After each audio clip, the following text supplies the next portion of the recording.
Nice here. Welcome to my release of the 1.21 color world. I started over entirely from scratch and added several features, so let's go through them all. If you haven't seen this before, this is a world that displays blocks based on their texture colors. This is great for when you are creating palettes, gradients, or just wanting to see relationships between different block colors. Something new behind the scenes here is that all of the math is now done in Oklab. Down at the bottom here, there are selectors for all the different options that you can use to display the blocks different ways.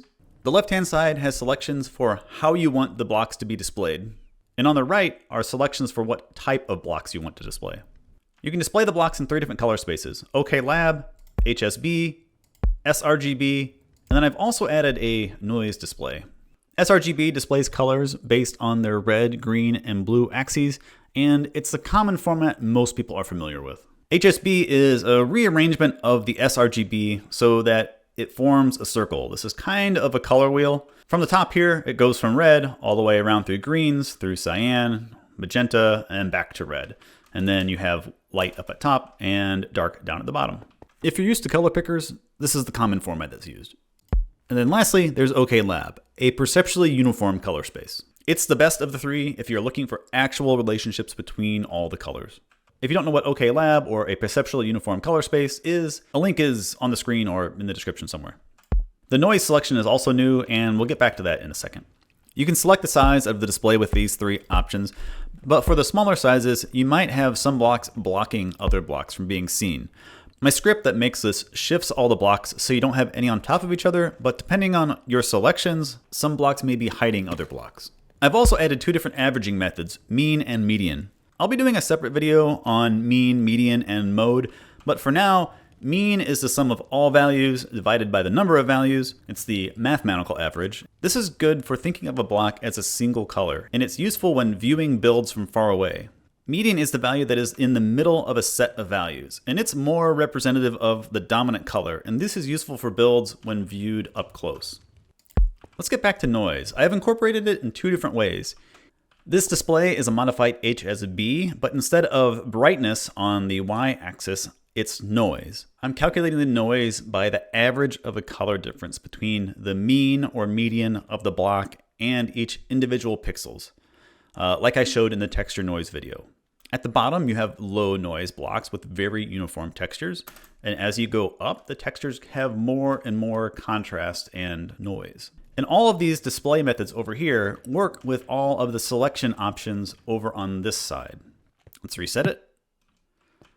To get anything to display, you have to select one from this group and one from this group, at least one from this group. This first group here is the direction you want to view the build from.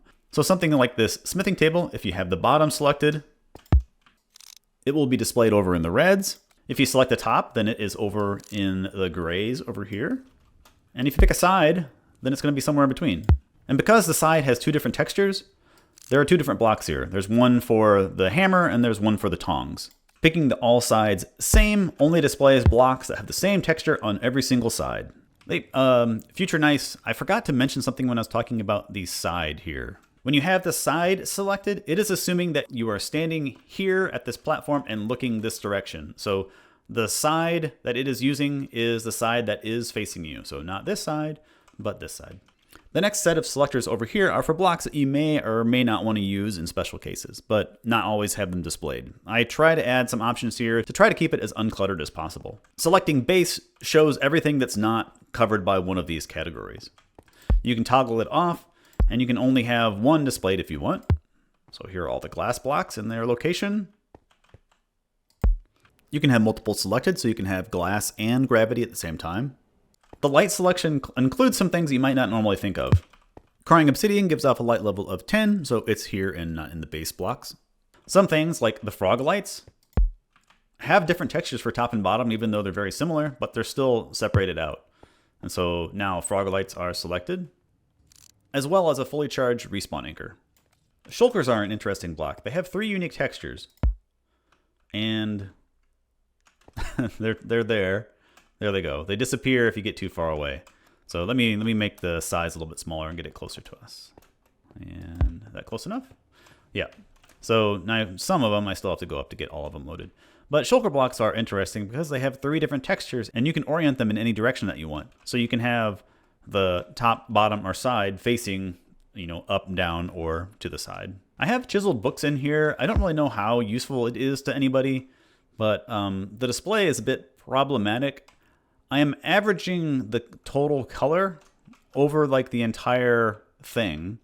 Let me actually turn on mean. Mean might separate them out a little bit more. Or get them closer together. So here you can see the problem with these tight colors. So this texture is being averaged including the bookshelf and the background. So it's all very similar.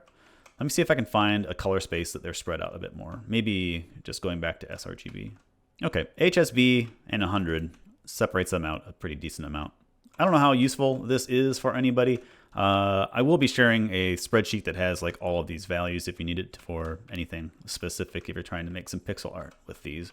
But what I might end up doing is have another selector to maybe just show these by themselves, or have a selector that you can show just based on the book colors and not the like back of the bookshelf and the trim or something. So for creative, I've added the operator blocks in addition to normal ones like bedrock and reinforced deep slate. I also added some textures you can only get in creative, like, and have it stay, like an always powered observer, an open barrel, headless piston, things like that. So even though you can have some of these textures momentarily in survival, you can have these maintained in creative with using the set block command. And it's not always consistent for everything.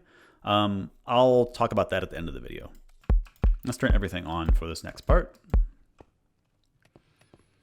So I've also added a noise filter that works with this. So this is independent from the noise display over here, but it does work with that. Let's bring it down closer. Closer? So if you click the noise filter, it starts at level 1 and it will start removing the noisiest blocks. I don't want to run back and hit activate every time. If you want to do the same, you can just type the function color world activate and that will trigger that over there. But as I go through this, I think I'll just put a replay like up of me toggling through this. But as you increase the filter value, it starts to remove blocks based on their overall texture noise, starting with the blocks that have the greatest noise.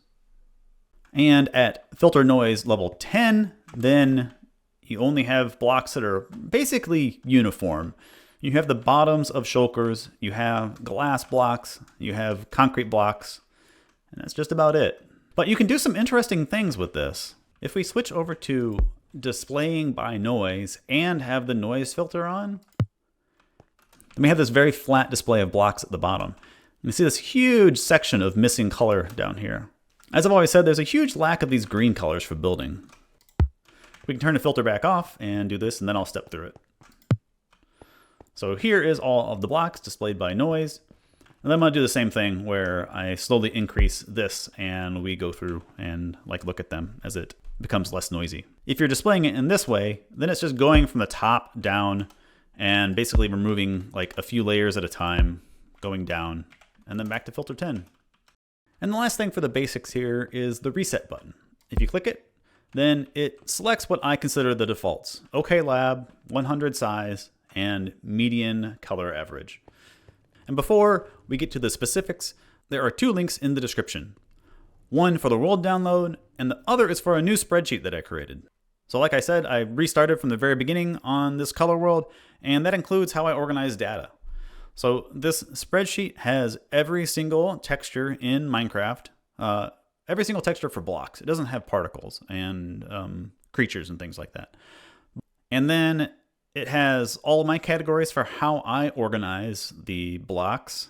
And then it also has all of the color data. So it has the mean and median color calculations. So if you want to know what a median RGB value is for light blue terracotta, these are the values right there.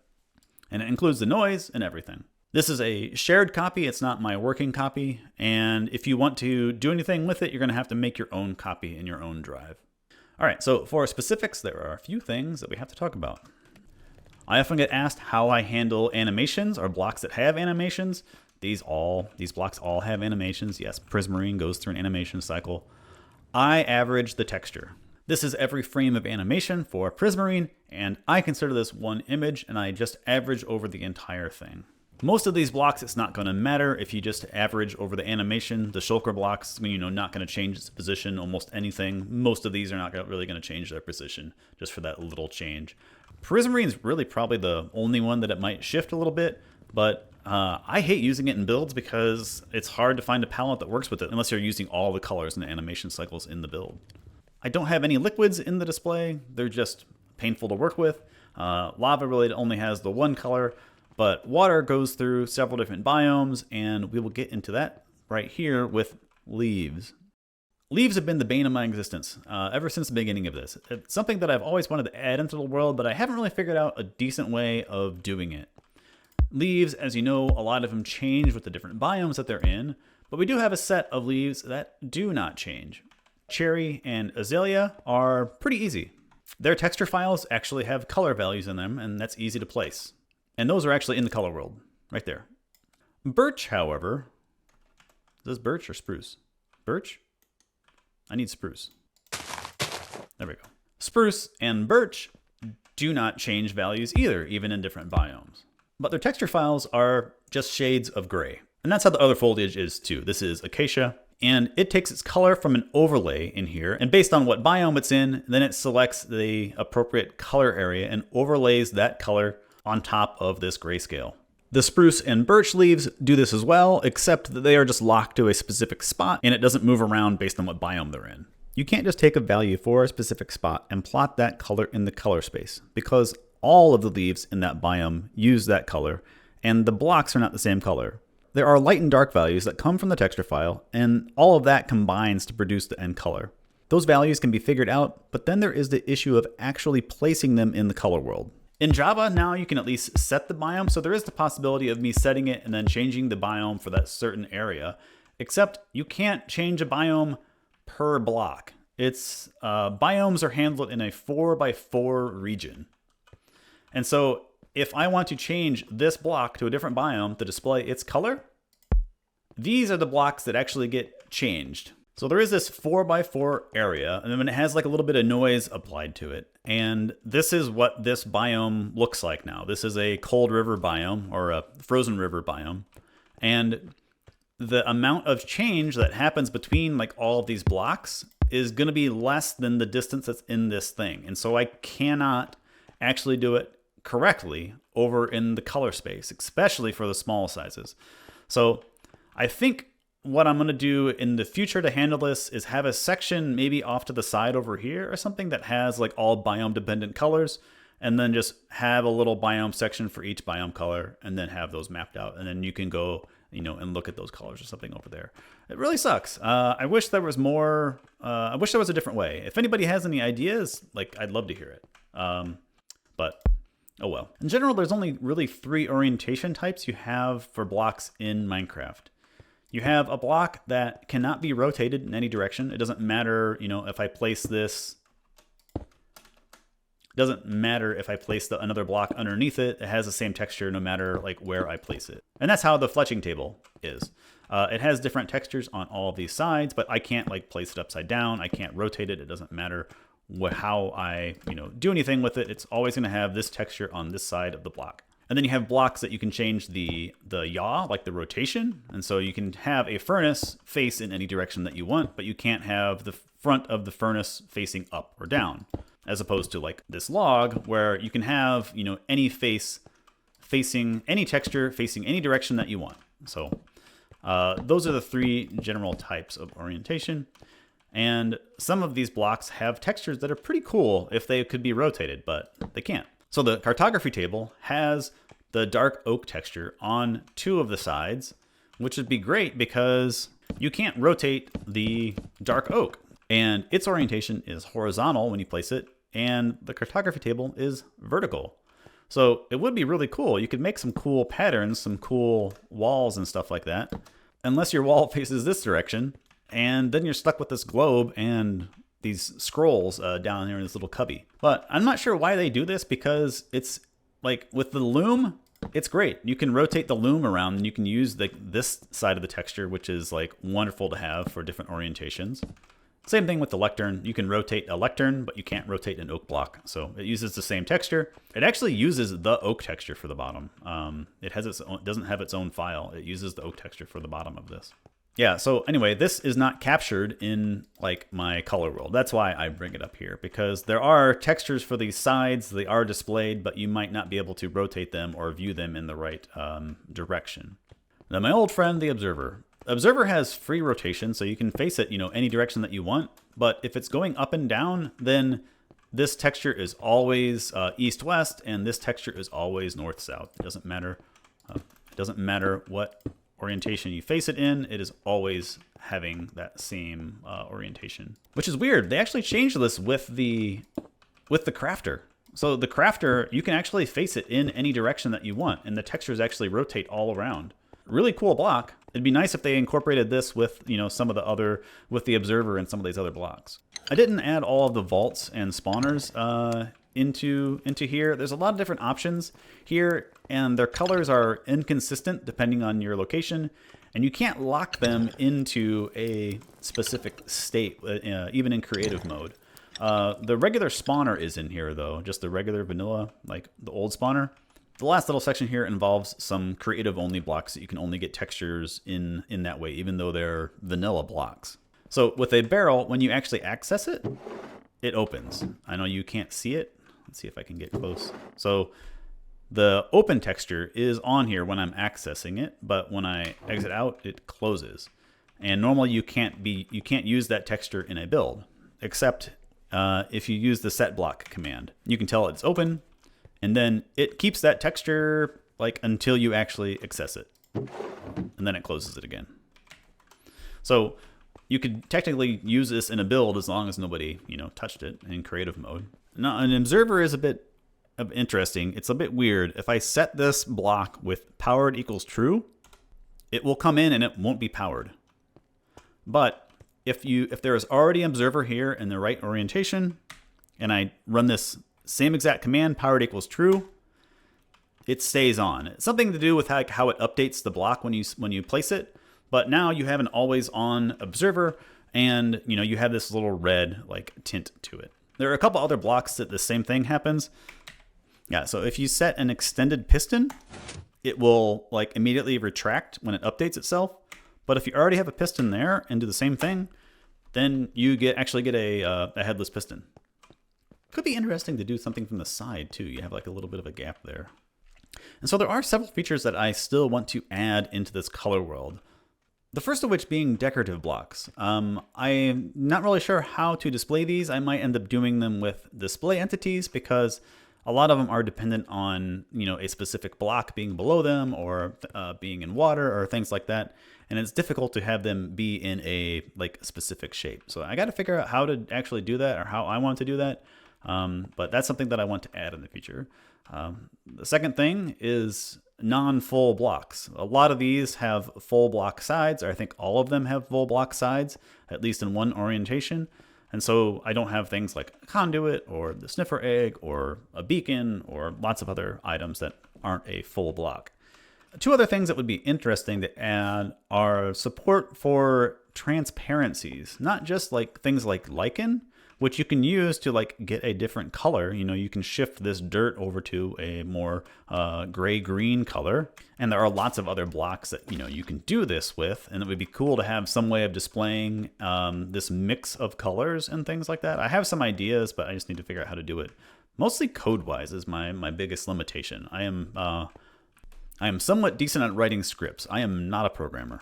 This also works with trapdoors and things, and I think that besides maybe displaying these, I think maybe having a selector for blocks that have some transparency present in them and having like a filter, like the noise filter might be nice, because maybe you don't want to have blocks that have holes in them and something.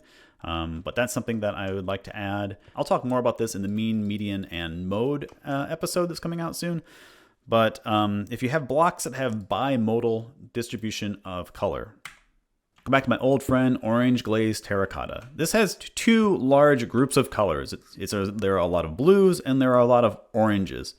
If you are looking at the median, it might not be representative of the overall color in this block. Technically, there should be two colors, and technically if you were doing something like median, this block should probably be in two different places. And that's something that I would like to look at. Some of the blocks that have these two large color areas, separating those out and having them be, displayed in their two different color sections would be nice, because if you average this out, this block is just going to be a kind of a muddy, color. Red and green are semi opposites, and you're just going to get this like brown, and it's not really representative of like what this block would work with. It's representative of what this block looks like from, the average color very far away. And if you have any ideas for things you would like to see me add, I would love to hear it down in the comments or over in the Discord. There is a color theory and a content discussion channel over there. And so I hope that this is of use to you, and I look forward to seeing how people use it.